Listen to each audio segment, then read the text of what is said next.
change is that we who will view movies will either rent them with DVDs and play them at home, or you'll do live streaming on Roku or Amazon or something of that nature. And it just won't be the same. You remember back when we sat in those movies at a screen bigger than life and speakers that were louder than we could probably tolerate provided us not only a scene but music, some of which we still remember today. And I suspect that we all have some special memories associated with favorite scenes and the soundtracks from the movies that we watched through the years.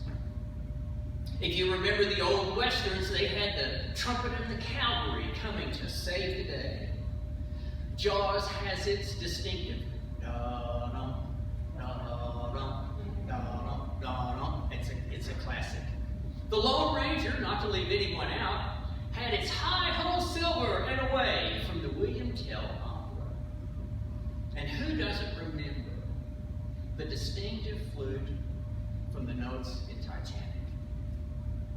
You see, the one thing that these movies and so many others that have been produced through the years have in common is some kind of conflict or a storm that is present and a hero that comes in to save the day. The Bible has many stories to which we can relate to that are very present to what we've seen on the modern screen. And I think that Acts 27, if you read it in its entirety, is human drama at its peak. It is a story of storms and shipwrecks and lives literally hanging in the balance. But most of all, it's how a bunch of guys dealt with the high sea drama 2,000 years ago, and how God was present and still is present when we encounter storms in our lives. For those of us who have lived or visited the Texas Panhandle, storms really weren't that big of a deal. You know, from here to there, it's a rise of about 2,000 feet, and the clouds seem almost so close that you can touch them. And the sky that stretched for miles, rarely could you be caught in a storm if you kept your eye to the sky. And even in central Texas, despite the fact that we have a few more trees, we can still spot a storm rising when it's about a half a county away if we are looking for it. But if you go back to the Northeast, you can go to Ohio or Kentucky, Illinois in some places, there are trees everywhere. And trees are a great thing to stretch out and take a nap under. But when they're 50 or 60 feet tall and they're around the home that you're in or wherever you are, about the only thing that you get warned if a storm is coming is when a cloud's up and then you hear that large clap of thunder. And then you know, well, it might be a little too late to get everything in and out of the rain. The lesson I think that is present in Acts 27 is not just that God delivered these 200 men from a storm on the Adriatic Sea. The lesson for us is to know that God will be there for us in the storms of our life. God will always be there for us in the storms of our life. As pretty as today is, as most mornings are in Central Texas, there are storms that are out on the horizon. There are storms of disease. There are storms of divorce. There are financial storms where there's too much money and not enough money. There's unexpected expenses that come raining down before we know it. There are storms that come with tragedies of war, poverty, or those who believing one more election will really make a difference for everyone. But the thing that we need to remember when those gale-force winds rip at the sails of our life is this: who is in your midst? Who is in your midst? And from whom will you take direction? Luke, Paul, and a ship full of prisoners and crew had set sail for Rome, where Paul was to be tried before Caesar.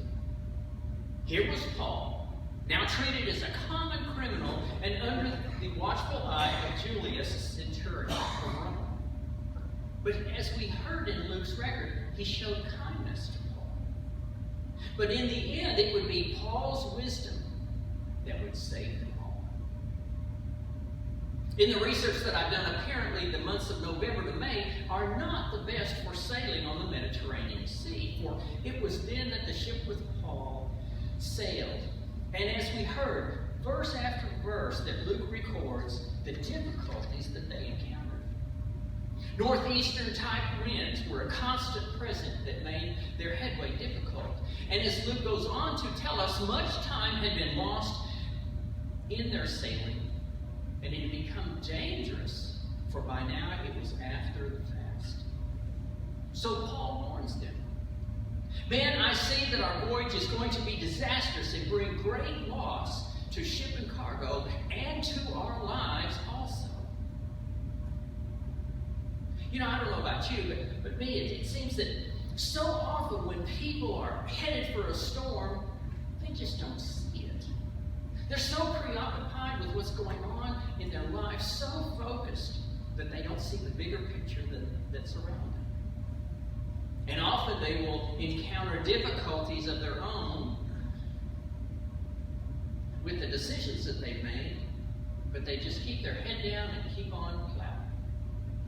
Whereas if they would have considered a different path, their life might have been better and have changed. But as Solomon writes in Proverbs 12, the way of the fool seems right to him, but a wise man listens to advice. So there is Paul, warning them of the trouble that was ahead, yet they did not turn back. There have been a few times in my own life that I didn't listen, and I played the fool. Perhaps you may have as well. But more and more with experience, I have learned to not only listen to God, but listen to the advice of godly people.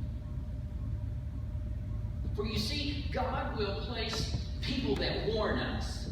The Bible calls them admonishers. He will place them in our lives so that when God knows the best thing for us, we can be provided advice by someone else who is listening to God as well. The thing that we have to do, though, is we have to choose to close our mouth. We have to open our heart and our ears, and we need to listen to the godly people that are providing us advice. But so often, as the case may be, we have our mind made up on how to deal with some certain something that's in our life. And it's the last thing we want to do is listen to someone else. But remember what Solomon wrote. Wise man listens to advice. Back to our story in Acts. Well, we heard that the crew decided to ignore Paul's advice. But the centurion, instead of listening to what Paul said, followed the advice of the pilot and the owner. And since the harbor was unsuitable to winter in, the majority decided that we should sail on, hoping to reach Phoenix and winter there. There was a harbor in Crete, facing both southwest and northwest, where a gentle south wind began to blow. And they thought that they could obtain what they wanted, so they weighed anchor and they sailed along the shore of Crete. Two mistakes made by the centurion. First, he followed the advice of experts instead of God's spokesman. And secondly, he followed the majority rule. Do you know how dangerous that can be to our life? To listen to supposed experts and then go along with the crowd? We heard just briefly in Numbers the consequences of the majority when the Hebrews approached Canaan. 12 men went into the land to spy. 10 came back and said, "There are giants in the land. We look like grasshoppers to them. There's no way we can beat them." But Joshua and Caleb had a different report. When they looked at the land instead of the giant warriors, they saw a mighty God who could do anything for them. But the majority ruled, and as we heard, God had them wander in the desert for 40 more years. If you look back at Hebrew history, if you look back at our own history for that matter, so often we invite disasters and storms to ravage our lives because we followed the majority that ruled. And time again, we can read of the prophets raised up by God to warn the people of what was ahead, only to be ostracized by the people to whom they were sent to warn. And why is that? Well, because the majority is often not willing to listen to God's message. The majority is often not willing to listen to God's message. Yes, there is a time and place in our secular world for majority rule, but God never intends his people to be led in that way. Back to Acts 27. Before long, a wind of hurricane force called a northeaster swept down from the island, and the ship was caught by the storm and could not head into the wind. So we gave way to it and were driven along. We took such a violent battering by the storm that the next day they began to throw cargo overboard, and on the third day they threw the ship's tackle overboard with their own hands. They were becoming desperate for what they were facing. My study and years of my own life storms have led me to believe that rarely does God cause a storm in our life. I mean, we can be so stiff-necked and so foolish to cause our own storms, and good ones too, I might add, that I feel when God looks down upon our lives, he thinks, oh no, not again. And I believe when God says not again about some situation that we or others may have brought onto our life, it is then that God can provide insight and wisdom, and godly people to provide us insight and wisdom, to guide our life and reprioritize what's really important. But we have to listen. God will literally help us clear the deck of our life, so to speak, if we let him. And I don't know about you, but often the deck of my life seems a bit cluttered. It gets cluttered with unimportant things. It gets cluttered with stuff. It gets cluttered with things that shouldn't be there in the first place. Anybody else got a deck like that? And I think that during a storm, if we listen for the voice of God, we can prioritize our life to clear the deck of our life where our life is more pleasing and honorable to God, and it's much easier on ourselves and those that we love.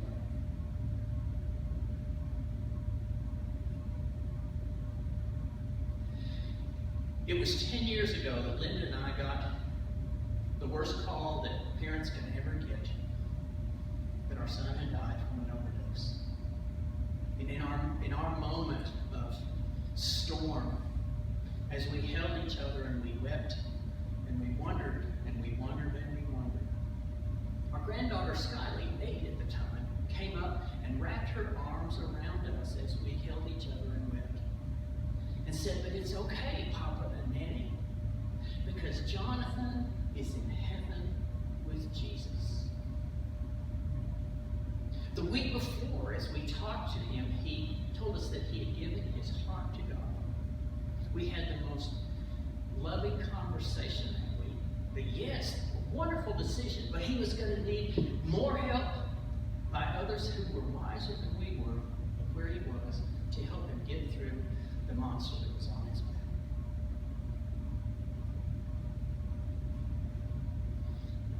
Things have changed dramatically in our life. Yes, I still have too much stuff. But I am able to better comfort those who experience storm in their lives similar to what Linda and I faced 10 years ago. And for those who run in circles and scream and shout over the foolish things of this secular world, I encourage them to realize most worldly circumstances are inconvenient. They're just inconvenient. In the closing verses of Acts 27, it's where the real point of this morning's lesson lies. Here is this ship with its 276 men as it crashes into a sandbar and is torn apart by the pounding waves. Panic besets the crew. And the crew knew that the standing rule in Rome was this: if any prisoners escape while in your command, you will be killed so as to balance the books. The crew was panicked. But the centurion Julius, wanting to save Paul's life, stopped the crew from carrying out this plan. Instead, he ordered those who could swim to jump ship and to swim ashore. And then the rest were to get safely to shore on planks of wood or debris from the ship that had crashed. As we heard in that final verse that I read this morning from Acts, in this way, everyone reached land in safety. Everyone did. There will be times in our life that despite our faith, despite our love, despite our listening to God, or listening to the wisdom of godly people around us, our life ship will crash upon the sandbar, and our life will not be inconvenient. And if you tire from your efforts of swimming and swimming and swimming, then grab onto a piece of the ship, and Jesus will make sure that you reach land in safety. Yes, there are many storms on the horizon, of which we live each day.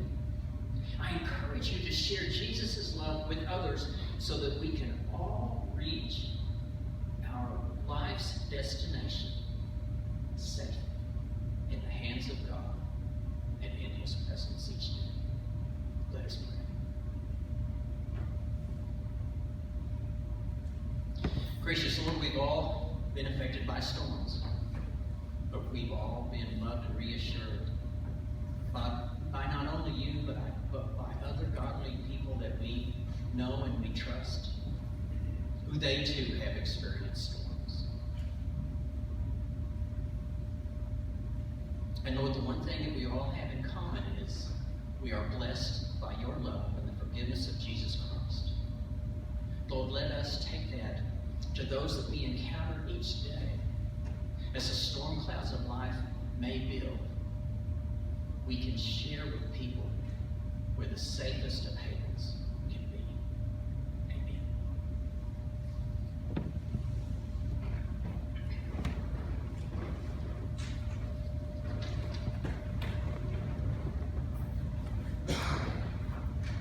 Our closing hymn is number 130.